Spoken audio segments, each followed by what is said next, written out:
I didn't knock. I grabbed the handle of the hospital room door and pushed it open hard enough that it bounced off the rubber stopper. My son, Daniel, was lying there, tubes running into both arms, his face pale against the white pillow. He was alone. The nurse at the station had tried to stop me, saying something about visiting hours and ICU protocols, but I'd walked past her like she wasn't there. 28 years as a federal prosecutor teaches you how to command a room, and right now I wasn't asking permission from anyone. Daniel's eyes opened slowly. He looked at me and tried to smile, but I could see the pain medication made everything sluggish. His lips were cracked. "Dad," he whispered, "you didn't have to fly out. Mom said she'd keep you updated." I pulled the visitor chair close to his bed and sat down, my hands shaking with something between relief and rage. I'd gotten the call 6 hours ago while I was in a deposition in Boston. Daniel had been in a head-on collision on Route 1 in Miami. Spinal injuries, possible paralysis. Surgery scheduled for tomorrow morning. I'd left my briefcase in the conference room and driven straight to Logan Airport. "Where's Lauren?" I asked, keeping my voice steady. Daniel's eyes drifted to the window. "She had to handle something with the restaurant. You know how busy the season is. She'll be back tonight." The restaurant, the one I'd helped them buy 2 years ago with a $300,000 loan that Lauren swore they'd pay back within 5 years. The one that was supposed to be their dream. I stood up and walked to the window. From the 4th floor of Jackson Memorial, I could see Biscayne Bay in the distance. The sun was setting, painting everything orange and pink. "What time did she leave?" I asked. "Around 2 o'clock, Daniel said. "She was here all morning. She just needed to check on the dinner service. She promised she'd be back by 8 o'clock. I looked at my watch. It was 7:30 now. I pulled out my phone and opened Instagram. I'd made Daniel teach me how to use it last Christmas, when he'd complained I was digitally invisible to his generation. I typed Lauren's handle into the search bar. Her profile loaded. The most recent post was from 45 minutes ago. The photo showed Lauren in a white bikini on the deck of a yacht. Her blonde hair was wet, pushed back from her face. She was holding a champagne glass and laughing. The sunset behind her was the same one I could see through the hospital window. The caption read, "Finally taking that mental health day I've been needing." I felt my jaw clench so tight I thought my teeth might crack. Below the photo, I scrolled through the comments. Most were friends telling her she deserved it, telling her she looked amazing. But one comment made my blood stop cold. It was from Marcus Rivera, Daniel's business partner, the man who managed the restaurant's finances, while Daniel handled the kitchen. Marcus had commented, "Best decision we ever made." I clicked on Marcus's profile. His most recent post was from 30 minutes ago. It was a video. I pressed play. The sound of waves and laughter filled my phone's speaker. The camera panned across the deck of a yacht, showing a catered spread of lobster and champagne. Then it swung around to show Marcus shirtless, his arm around Lauren. They were both laughing. Behind them, I could see the Miami skyline. "To new beginnings," Marcus said in the video, raising a glass. Lauren kissed him on the cheek. The video ended. I stood there at the window, my hand gripping the phone so hard I thought the screen might shatter. Behind me, Daniel's monitor beeped steadily. My son, who might never walk again, who was facing surgery that could determine the rest of his life, was lying in this hospital room, alone, while his wife and his business partner were 7 miles away, on a yacht celebrating. I turned back to look at Daniel. He'd fallen asleep again, his breathing shallow. There was a clipboard at the end of his bed with forms that needed signing. I walked over and read through them. Consent for surgery, emergency contact information, insurance verification. Under spouse, emergency contact, Lauren's name was listed, but she hadn't signed anything. Next to her signature line, someone had written in pen, "Unable to locate spouse." attempting to reach. I pulled out my phone again and called the number I'd memorized 20 years ago. It rang twice. Sterling. The voice on the other end said, "Thought you'd retired." "Marcus," I said, "I need a favor. The investigator or the lawyer?" "Both." There was a pause. "Must be serious." "I need everything you can find on Lauren Sterling and Marcus Rivera. Bank records, phone records, business filings, everything. I need it by tomorrow morning." "That's not much time." "I know." Another pause. "This about Daniel?" "Yes. I'll call you back in 3 hours." I hung up and sat back down next to my son's bed. I took his hand carefully, avoiding the IV. His fingers were cold. 28 years as a prosecutor had taught me many things: how to read people, how to build a case, how to find the truth when everyone was lying. But most importantly, it had taught me this: when someone you love is vulnerable, predators circle. I'd sent hundreds of people to prison, white-collar criminals who'd stolen millions, fraudsters who'd destroyed families. I'd memorized every tactic, every scheme, every pattern of behavior that criminals used to justify their actions. And right now, looking at that Instagram post, at that video of my son's wife kissing his business partner while he lay in a hospital bed facing paralysis, I recognized something. This wasn't just an affair. This was something planned. My phone buzzed. A text from an unknown number. "This is Emma. I'm the nurse supervisor on Daniel's floor. Can you meet me in the family consultation room in 5 minutes? There's something you need to know." I looked up at the nurse's station through the window in Daniel's door. A black woman in her 40s was looking back at me. She nodded once. I squeezed Daniel's hand and stood up. The consultation room was small, with a couch and a box of tissues on the table. The nurse, Emma, closed the door behind us. "I could lose my job for this," she said, without preamble, "but I've been a nurse for 22 years. And I've seen this before." She handed me a folder. "This is a copy of Daniel's admission paperwork. When he came in this afternoon, he was unconscious. His wife was here. She was very upset, very concerned, but there was something off." I opened the folder. Inside were photocopies of forms. "She asked 3 times about his life insurance policy," Emma continued, "whether the hospital needed it for billing. We told her that's not how it works, but she kept pressing. Then she asked about the surgery success rate, not in a worried way, in a calculating way." I looked up at her. "Then she tried to sign a DNR," Emma said quietly, "a do not resuscitate order. Yes, we told her that required Daniel's consent, or if he was unable to consent, we'd need documentation of his wishes. She said he'd told her he'd want that." "But sir, your son's only 31 years old, and he's facing spinal surgery, not terminal illness.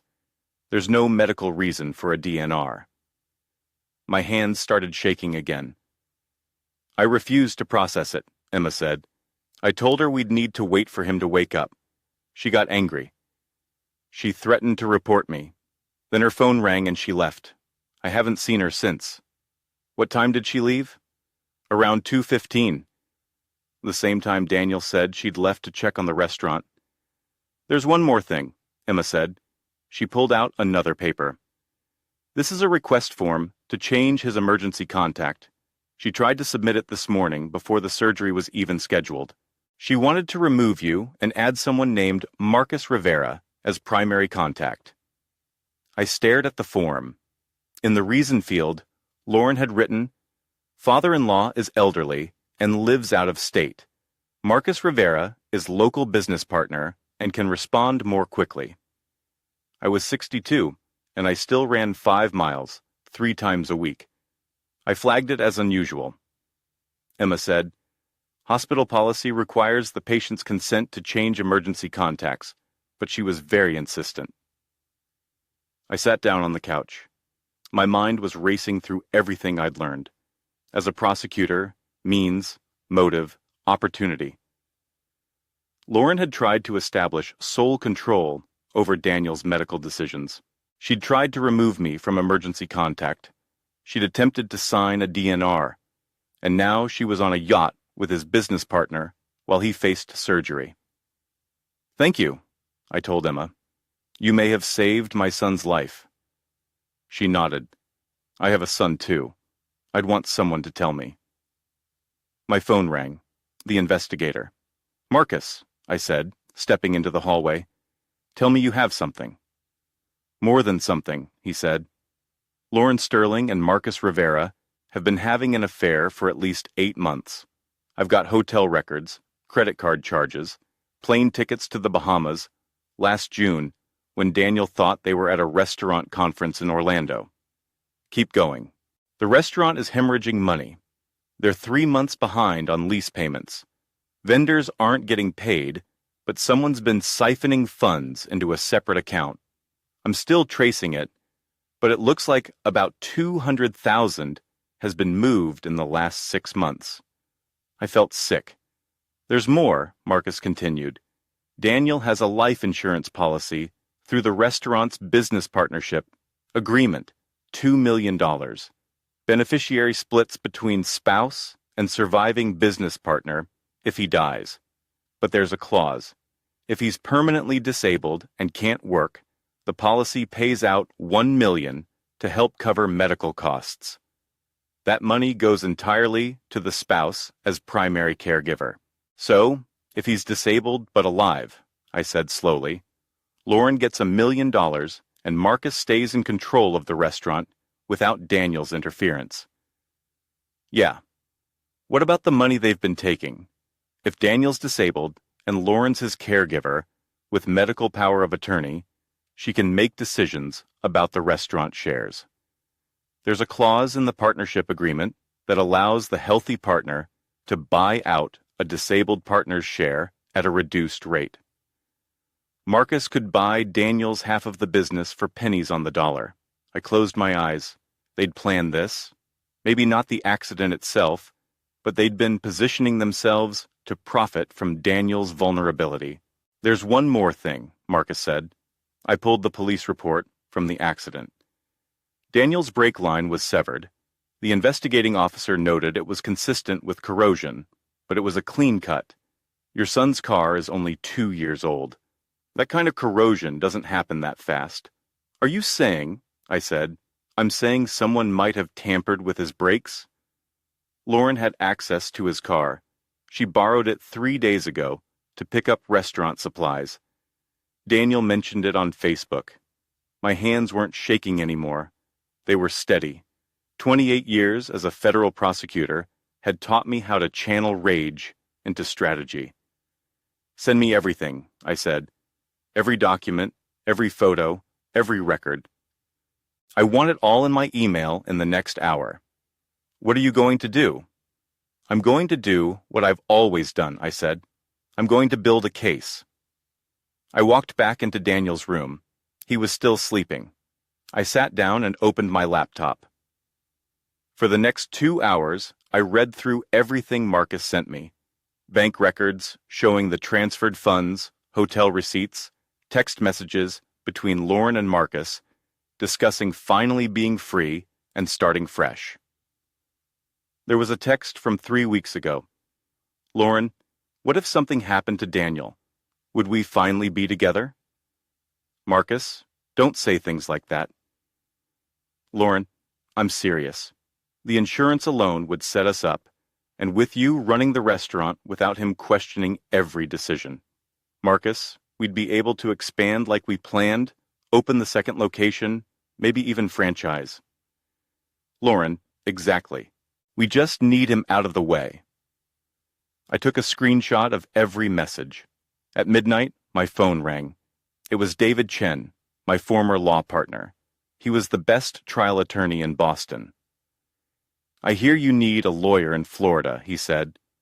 I need a killer, I said. Someone who can file an emergency injunction by tomorrow morning. What are we filing? I want Lauren Sterling removed as Daniel's spouse and medical proxy. I want a temporary restraining order, keeping her and Marcus Rivera away from him, and I want a forensic audit of their restaurant business started immediately. On what grounds?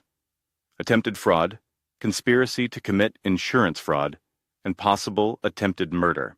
There was a long pause. Jesus, Richard, I'm sending you everything now. I need this filed before Daniel wakes up tomorrow before the surgery. I'll have it done, David said. But Richard, you know this is going to get ugly. It already is ugly, I said. I'm just making sure everyone can see it. At 6 o'clock the next morning, I was sitting in Daniel's room when my phone buzzed. David had sent a message. Injunction granted. Temporary restraining order approved. Lauren Sterling has been served. She's on her way to the hospital now. I stood up and walked to the door. Down the hallway, I could see Lauren stepping off the elevator. She was wearing different clothes than in the Instagram photo, but her hair was still damp. Behind her was Marcus. They stopped when they saw the police officer standing outside Daniel's room. I stepped into the hallway. Lauren saw me, and her face went pale. Richard, she said, what's going on? You've been served with a temporary restraining order, I said. You're no longer permitted to make medical decisions for my son. You're also being investigated for insurance fraud and conspiracy. Marcus started to say something, but I held up my hand. I have bank records showing you've stolen $200,000 from the restaurant, I said. I have text messages discussing plans to profit from Daniel's injury.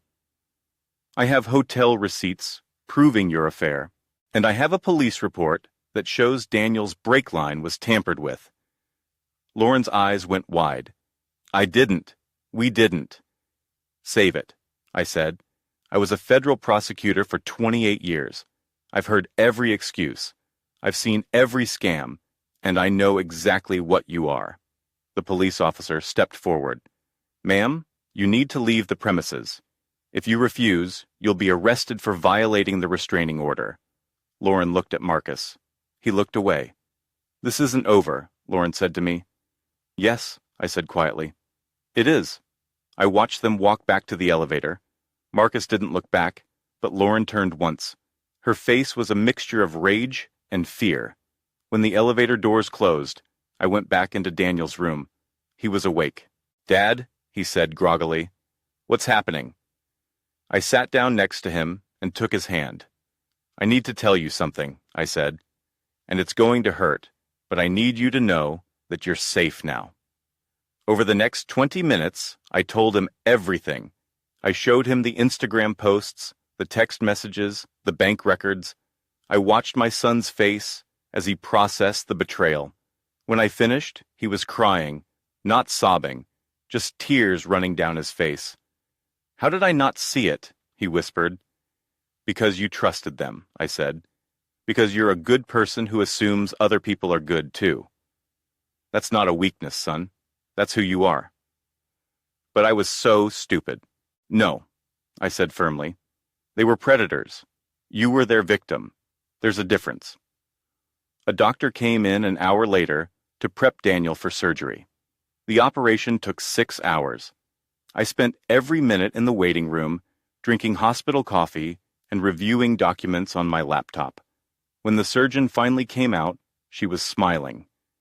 The surgery went well, she said. We were able to repair the damage. With physical therapy, he should regain full mobility. I felt something in my chest release. He's going to be okay. He's going to be fine, she said. Over the next 3 weeks, while Daniel recovered, I watched the case against Lauren and Marcus unfold. The forensic audit confirmed they'd stolen over $250,000. The FBI opened an investigation into insurance fraud. The police determined that Daniel's brake line had been deliberately cut, and security footage from the restaurant parking lot showed Marcus near Daniel's car the morning before the accident. Lauren tried to claim she knew nothing about the brake line. Marcus tried to claim Lauren had planned everything. They turned on each other like rats. The restaurant went into bankruptcy. The life insurance company voided the policy, and both of them were arrested. I hired the best physical therapist in Miami for Daniel. Every day I drove him to his appointments. We didn't talk much about Lauren or Marcus. Instead, we talked about what came next. "I want to start over," Daniel said one afternoon, as we sat on the hospital's outdoor patio. He was in a wheelchair, but the doctor said he'd be walking with a cane within 2 months. "Then you start over," I said. "I don't have anything," he said. "The restaurant's gone. My savings are gone. My marriage is gone." "You have your life," I said. "They tried to take that. They failed. Everything else we can rebuild." 6 months later, I got a call from the district attorney's office. Lauren had pleaded guilty to fraud, conspiracy, and reckless endangerment. She got 8 years. Marcus got 12 because the brake line tampering was considered attempted murder. Daniel was walking without a cane by then. He'd moved back to Boston and was working as a sous chef at a restaurant in the North End. He was seeing a therapist twice a week. He was healing. One evening, we met for dinner at a small Italian place near my condo. Daniel was telling me about a new menu he was developing, his eyes bright with excitement I hadn't seen since before the accident. "Dad," he said suddenly, "I never thanked you." "For what?" "For being there, for knowing what to do, for saving my life." I shook my head. "I'm your father. That's what fathers do." "Not all fathers," he said quietly. We sat in silence for a moment. "How did you know?" Daniel asked. "How did you know to check her Instagram?" "I didn't at first," I admitted. "But something felt wrong. She wasn't there.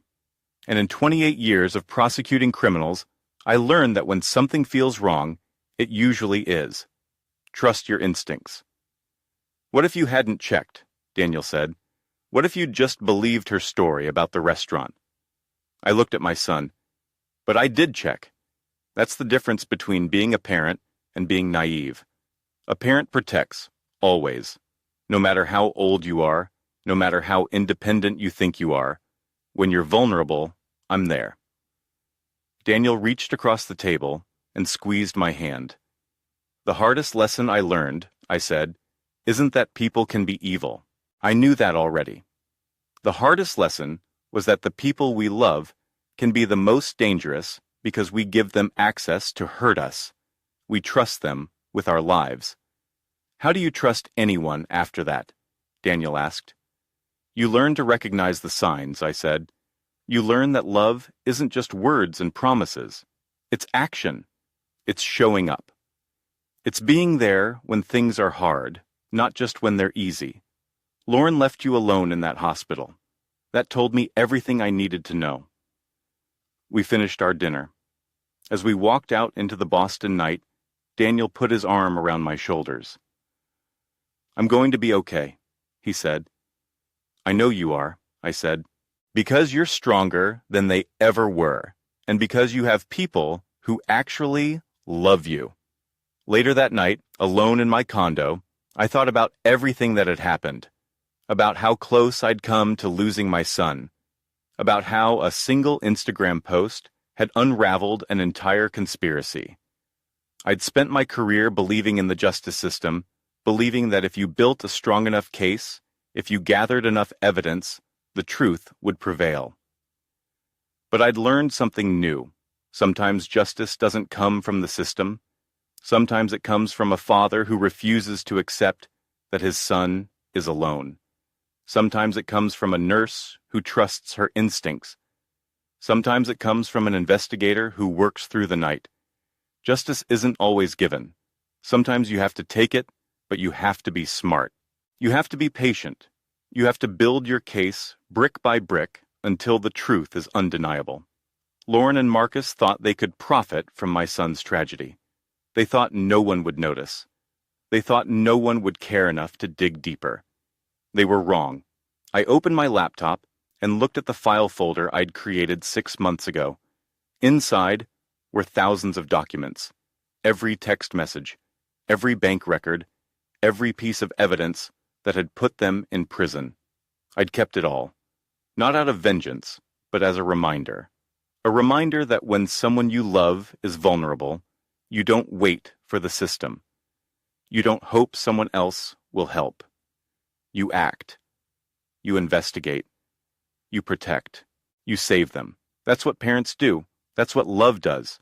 And if you're smart, if you're thorough, if you refuse to stop until you find the truth, then justice doesn't just happen. You make it happen. I closed my laptop and looked out the window at the Boston skyline. Somewhere in the city, my son was sleeping peacefully in his own apartment. He was safe. He was healing. He was free. And Lauren Sterling was in a prison cell where she would remain for the next 8 years thinking about the Instagram post that destroyed her life. That's justice.